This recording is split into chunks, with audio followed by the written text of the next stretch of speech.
Bismillahirrahmanirrahim. Alhamdulillahilladzi an'amana bi ni'matil iman wal islam. Asyhadu an la ilaha illallah wahdahu la syarikalah wa asyhadu anna Muhammadan abduhu wa rasuluhu la nabiyya ba'dah. Yang kami hormati Pak Jenderal Pak Haji Yusef, yang kami hormati Pak Jenderal Pak Haji Rahmat beserta jajaran, yang kami hormati pengurus RW 04 beserta pengurus RT, Bapak dan saudara yang berbahagia. Alhamdulillah, puji dan syukur marilah kita panjatkan kehadirat Allah yang Maha Kuasa. Atas berkat dan rahmatnya kita bisa bersilaturahmi. Mudah-mudahan dengan adanya silaturahmi ini menjadi catatan bagi kita semua, menjadi amal soleh. Amin. Bapak-bapak yang kami hormati, pada malam hari ini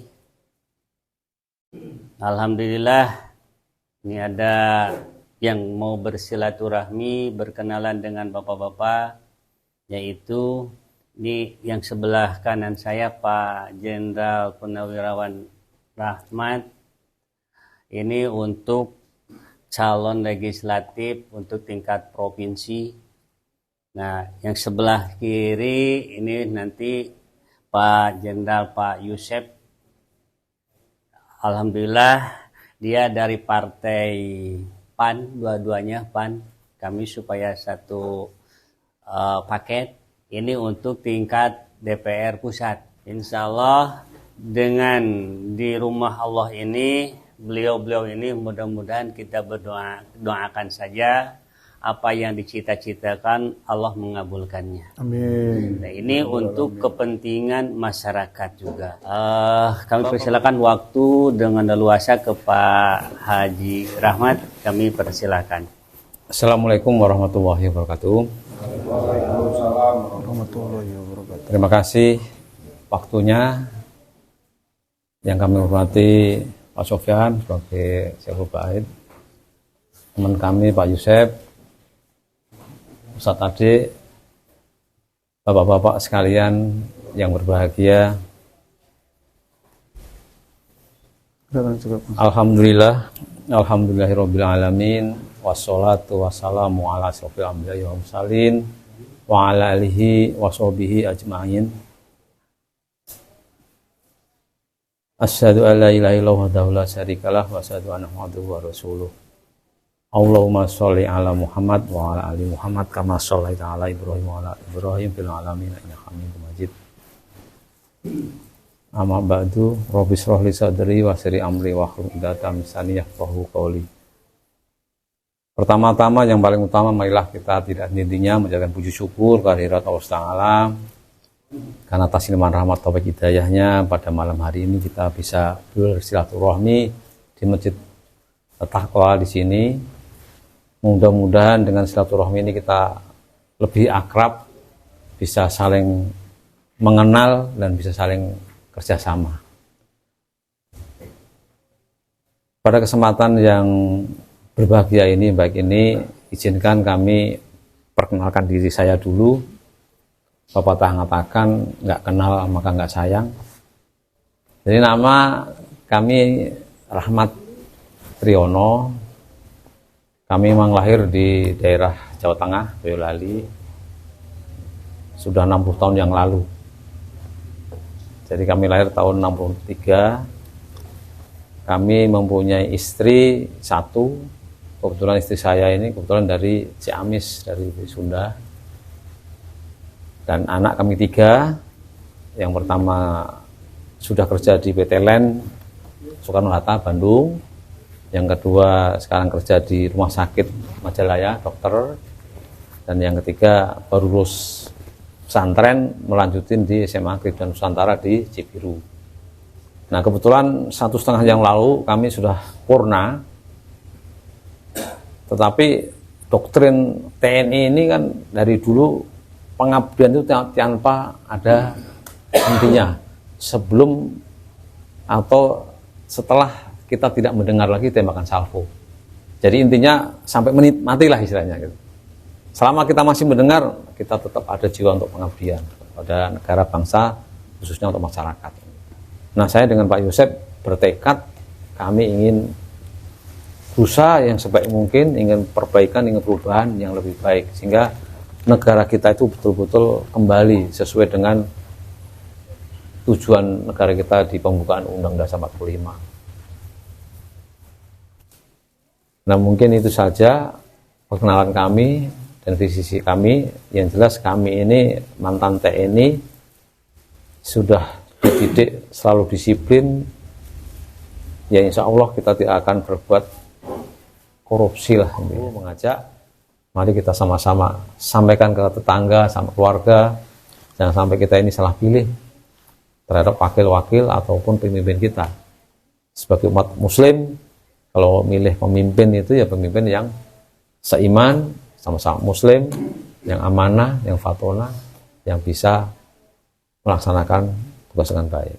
Saja yang dapat kami sampaikan, lebih kurangnya kami mohon maaf. Kalau ada hal-hal yang benar itu semuanya datang dari Allah, yang salah, yang kurang itu memang dari diri saya pribadi.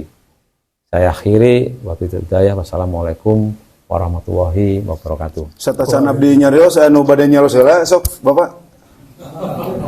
Mangga pasti anu unuk kena kieu teh. Ya, sok mangga. Assalamualaikum warahmatullahi wabarakatuh. Waalaikumsalam warahmatullahi wabarakatuh. Campur pangintennya Campur, sok. Sasuna cara Indonesia Ya. Gitu. Sagala we campur lah. Mungkin mewakili dulu lah di Mohon. antara keluarga-keluarga kita besar RT Mohon. 1 sampai RT 5 khususnya RW 4. Nah, mudah-mudahan dengan kedatangan Bapak ini dengan satu itikad baik memperpanjang silaturahmi, mungkin dengan suasana seperti ini terharulah buat kita semua. Dan intinya saya perwakilan dari warga ini mungkin tidak muluk-muluk dan tidak mungkin banyak permintaan seperti apa. Yang penting intinya dalam keadaan Bapak ini mudah-mudahan terwujud keinginan yang Bapak tadi disampaikan, amanah itu Pak.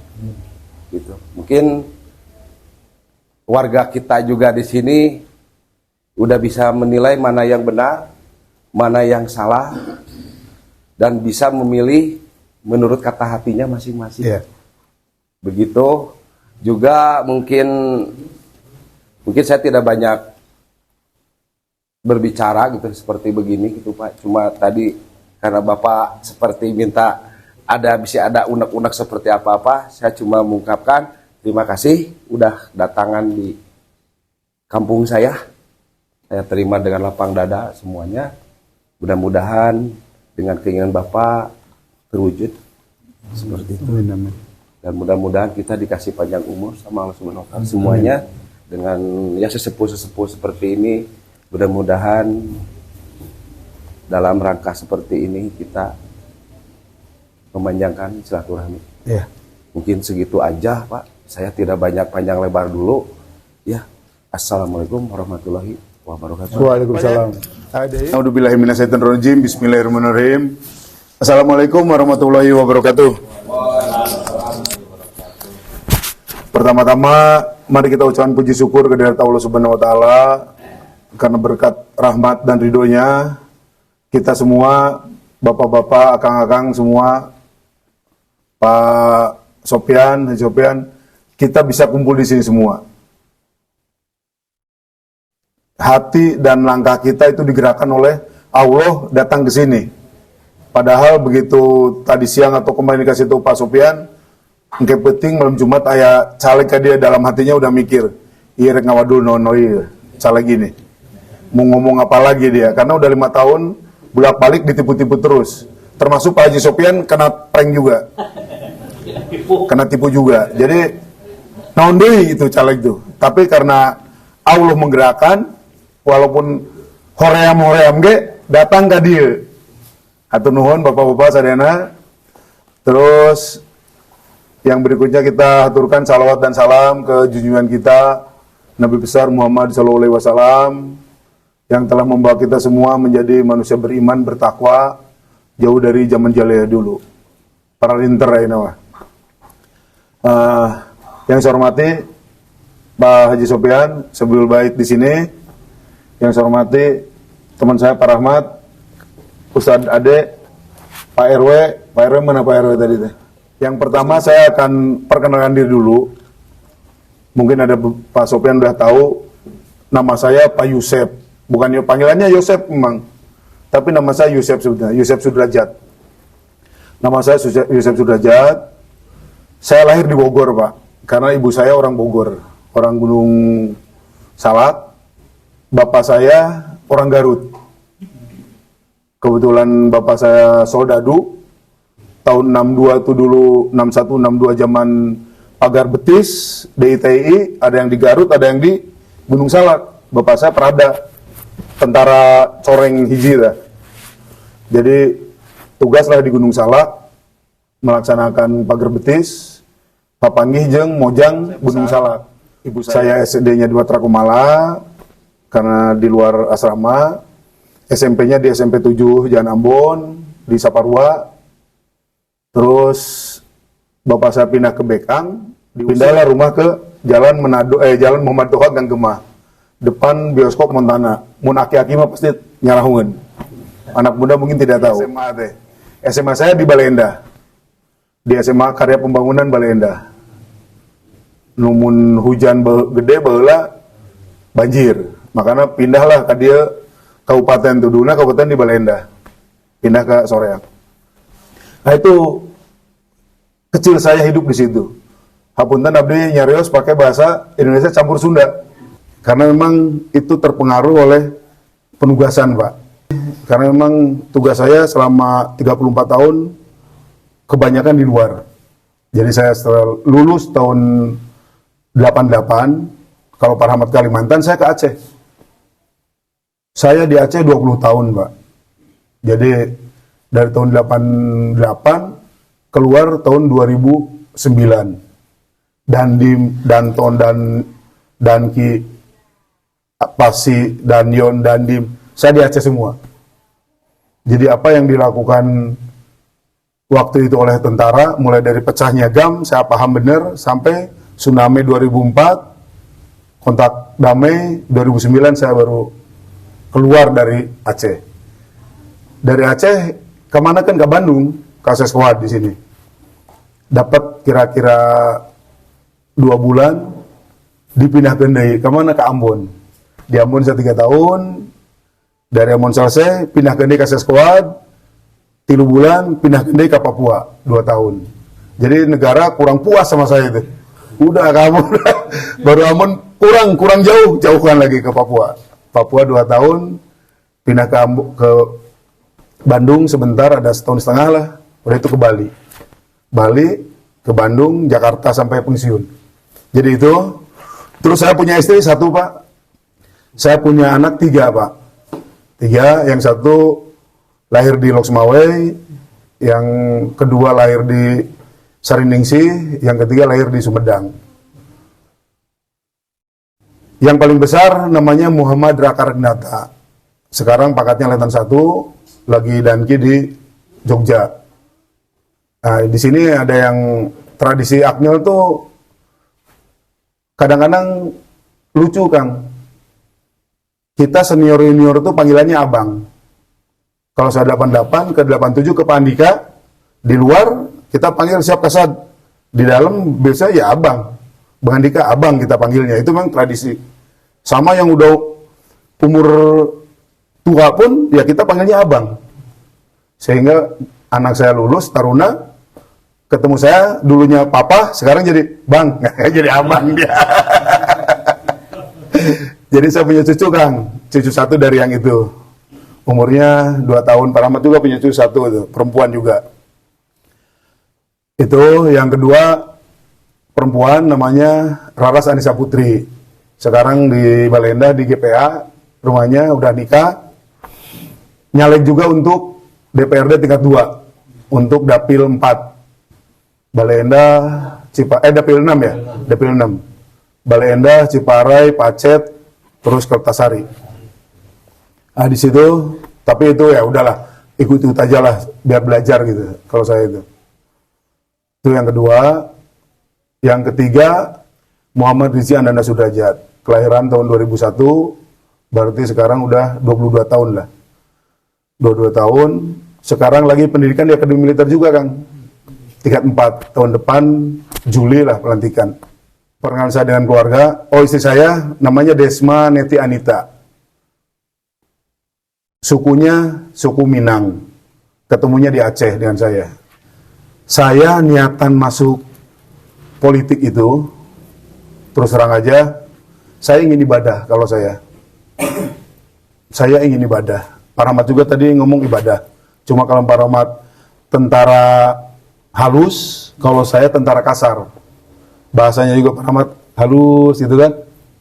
Kalau saya nggak bisa, karena bawaan saya seperti ini gitu loh. Karena tempaan saya di daerah tempur.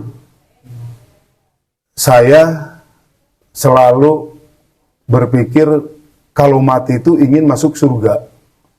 Dan saya pikir ini Bapak-Bapak juga tiap hari melakukan sholat itu, kewajiban itu, dengan yang sunat-sunat ya Kang ya.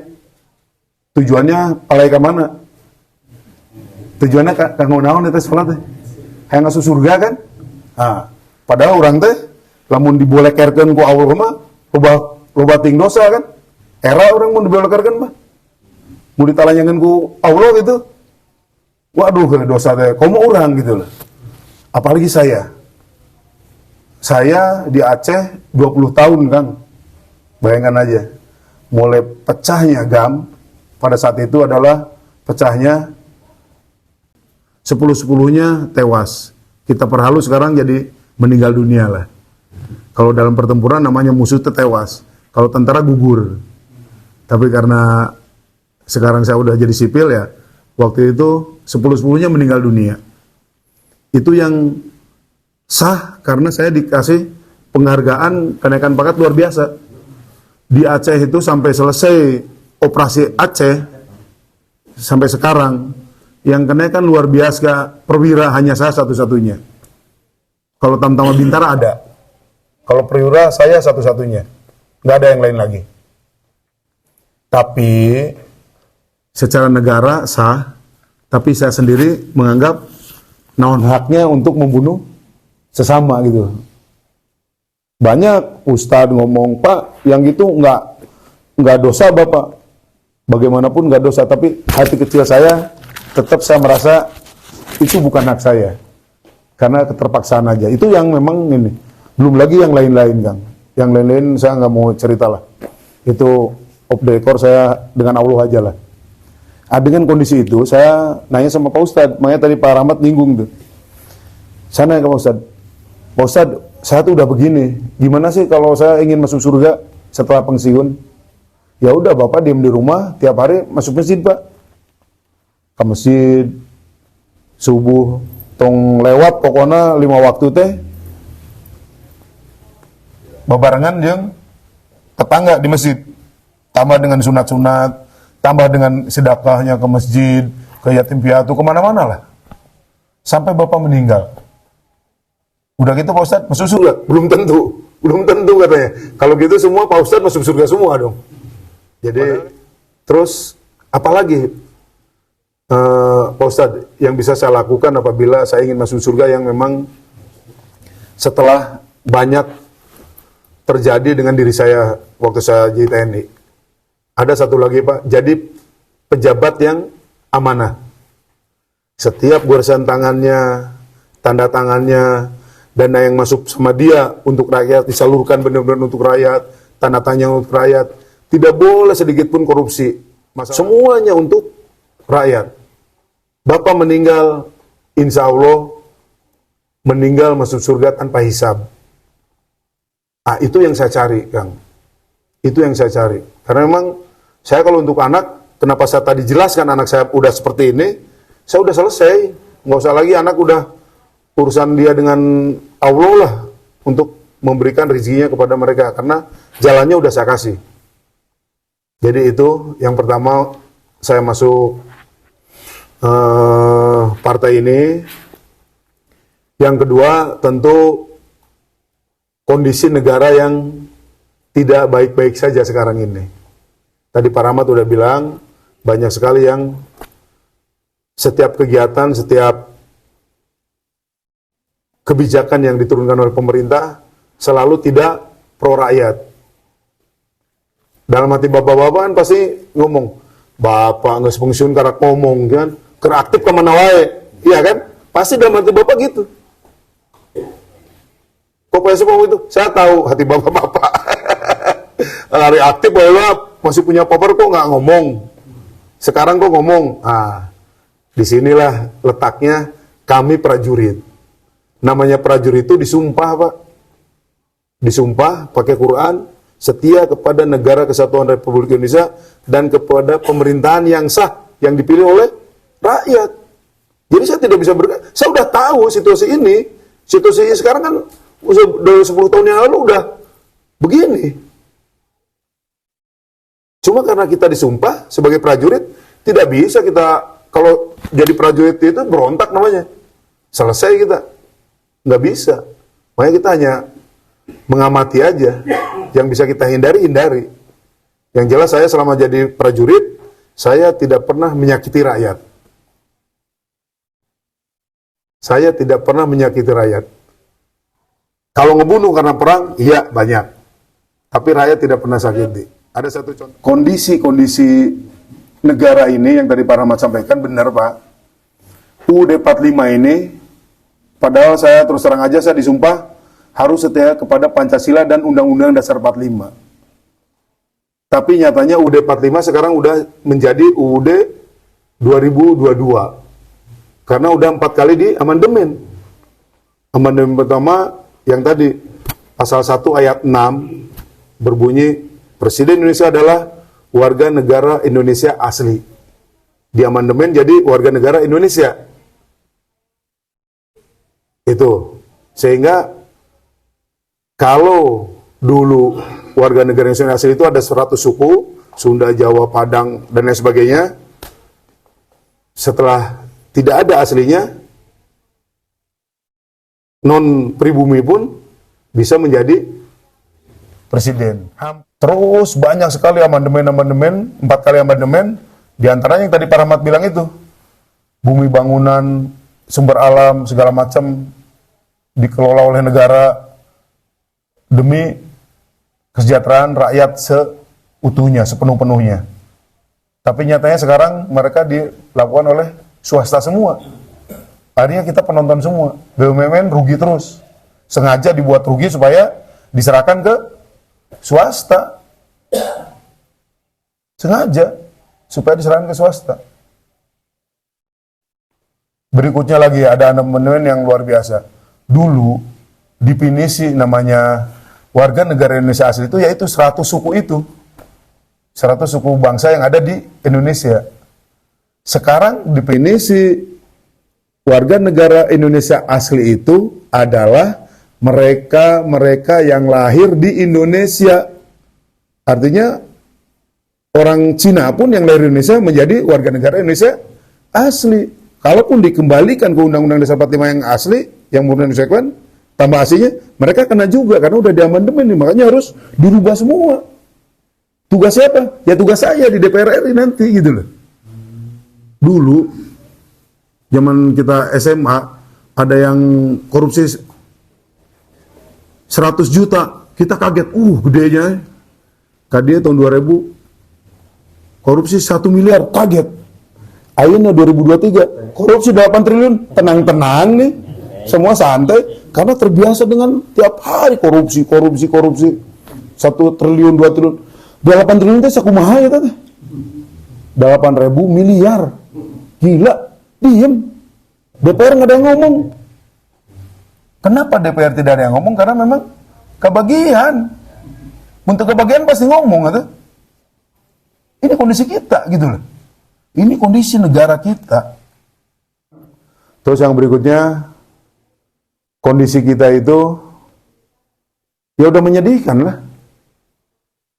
17.000 pulau yang diceritakan di sejarah itu, kenyataannya adalah kita, warga negara Indonesia, 90% itu hanya merebutkan 20% tanah Indonesia. Sementara yang 5-10% non pribumi kebanyakan menguasai 80% tanah Indonesia. Percantan enggak? Iya deh Bapak ya, rumah itu akhirnya rata-rata 3 generasi. Satu rumah itu. Kalau anaknya satu, bapak, ibu, anak, incu. Ada di rumah. Itu anaknya satu. Kalau anaknya 4, berarti ada 5 keluarga di situ. Satu rumah. Ya kan? Rata-rata. Karena seorang sini, saya bolak-balik asup ke ganggang tiap hari. Rata-rata seperti itu. Saya tanya anak-anak muda, Kang, apa cita-cita kamu mau berkeluarga itu? Bagaimana? Cita saya apa? Saya akan kerja dulu, beli rumah dulu, baru punya mobil, minimal motor lah, baru nikah. Itu cita-citanya anak muda, semua seperti itu. Cuma apa daya tangan, tak sampai. Sementara kebutuhan biologis mendesak. Cek bapak nanti mana mah bawa dosa kawin lah, cicing di dia. Akhirnya kawin di rumah sekulibet, iya kan? Daripada dosa aja, udahlah kawin deh. Benar deh. Iya. Itu kondisi kita gitu. Kenapa? Karena harga tanah udah mahal, udah berat. Jadi Pak Yusuf non pisina. Saya visinya visi saya adalah saya ingin dekat dengan rakyat. Gimana caranya ini? Saya tanya sama akang-akang, ayo tuh calon anggota DPR ini sok datang susubulkan dia. Sok tos papendak tacan. Seumur-umur tacan. Saya datang ke pucuk situ tuh, kamari ke Ciwidey, ke mana tuh? Ranca Bali, sampai semua. Saya udah punya Korsam tuh 40 kecamatan, Pak. Saya datangin semua, malam-malam dari pagi sampai malam. Rata-rata tidak ada. Ngan balihonya unggul, Rajib, Taufik Hidayat, jelmana wating di mana? Memang dia orang Pangalengan, tapi jelmana di mana? Tapi jelmana di mana? Gitu lah. Ya, itu visi saya. Misinya bagaimana? Kan udah visi itu angan-angan kan? Tapi walaupun anganan udah bisa kita lakukan sekarang. Pelaksanaannya, begitu saya jadi anggota dewan, handphone saya tidak akan saya ganti. Kapanpun silahkan telepon saya. Kalau bisa saya bantu, saya bantu. Kalau tidak bisa, hapunten dabdi teh sanes Superman. Tidak bisa semua dibantu. Yang penting ada komunikasi. Upami abdi di jalan papendak hilap karena banyak, ya tegur. Pak Yusuf, kapan kudu dia? Ya pasti saya layani. Lamun tertegur, saya orang kan kadang-kadang ngerek nanya ya, tuh tengenah kan? Tegur aja gitu loh. Itu. Yang kedua, ini yang penting. Misi saya. Saya tidak akan korupsi. Bukan kata Pak Rahmat korupsi waktu, tapi korupsi duit. Saya tidak akan korupsi. Karena memang korupsi ini kejahatan yang ordinary. Udah bahaya ini. Kenapa saya selalu kumpul ini ke 40 kecamatan ngomong, saya tidak akan korupsi. Itu untuk energi saya. Terus Pak, pejabat-pejabat lain kok korupsi? Dia disumpah nggak? Buat patah integritas nggak? Dia buat. Letik, udah, enggak, saya nggak korupsi. 10 juta, 100 juta, gede Tuhan nyawa tuh. Enggak ya, 1 miliar, copot karena lebar saja. Ngan Tuhan nyawa. Itu, makanya saya selalu omongkan, saya tidak akan korupsi. Biar semua masalah tahu. Itu di videokan itu. Ini akan saya di YouTube saya sampaikan bahwa saya tidak akan korupsi. Saya akan banyak tuh video saya. Setiap gini saya ngomong saya tidak akan korupsi. Mau di masjid, mau di mana. Apalagi ini di masjid. Jadi itu yang visi saya itu, Pak. Saya akan kembalikan duit rakyat itu kepada rakyat. Nah, caranya itu Kang, sehingga pada saat saya jadi, kumaha tah ngabagi duitnya, lain dibagi 100.000, lain gitu Kang. Urang asup kapan? Ke penjara begitu. Baik rakyat tapi saya masuk penjara karena tidak bisa dipertanggungjawabkan. Tapi dibuat kegiatan, contohnya rehab mesin, boleh. Rehab jalan, beton jalan, air bersih atau sumber air, sumur, MCK, lapangan poli, lapangan naon, itu boleh pertanggungjawabannya, Kang. Bagaimana caranya? Saya udah buat rencana dengan tim saya bahwa begitu saya jadi anggota dewan, setiap reses tim saya Korsam dengan ada kordesnya, ada apa, kumpul Kabupaten Bandung nanti di Pamengpeuk, ada saya warung jenderal itu, sementara yang di Kabupaten Bandung Barat ya di Bandung Barat sana, ya paling 300-400 orang lah kumpul. Saya akan bentuk ketuanya di Kabupaten Bandung siapa, bendaharanya siapa, sekretaris siapa, anggotanya mana, ya tiap kecamatan itu. Dipilihnya bagaimana? Saya akan milih apabila jadi adalah kecamatan yang gemuk. Contoh, ini kecamatan Soreang, Akang misalnya ketua Korsamnya di sini, dapat suara saya 10.000 misalnya di sini, Kang. 10.000. Yang lain ada 5.000, ada 2.000. Ya Akang ketua sekabupaten. Ya peganglah itu, atur itu. Mana proposal-proposal yang ini. Tapi prioritas adalah membangun di Soreang ini. Tapi sebaliknya, di dia kan menang 200 orang. Sementara di kecamatan lain ada yang 7.000 besar. Ya dia ketuanya. Ya di sini ngekor aja jadi anggota gitu loh. Dapatnya ya pasti dapat juga, tapi kapan putaran itu kan? Kan tiap 3 bulan sekali, tiap turun dapil ada dana itu. Nah, itu yang maksud bisa saya lakukan, Kang. Jadi itu, Kang, mudah-mudahan panjang lebar ini bisa menambah wawasan. Pertama, ada pemilih, ada yang mau dipilih, lain milih ucing dalam karung. Komo lamun pas dipilih, ucing nate paeh deh kan, rugi Akang kan. Yang berikutnya, saya mohon maaf apabila bahasa saya yang memang kurang merenah, kurang ecreg, muncul orang Sunda mah. Jadi mari kita sama-sama bergandengan tangan, kita kalahkan oligarki ini untuk negara kita, untuk cucu kita. Terima kasih. Wassalamualaikum warahmatullahi wabarakatuh.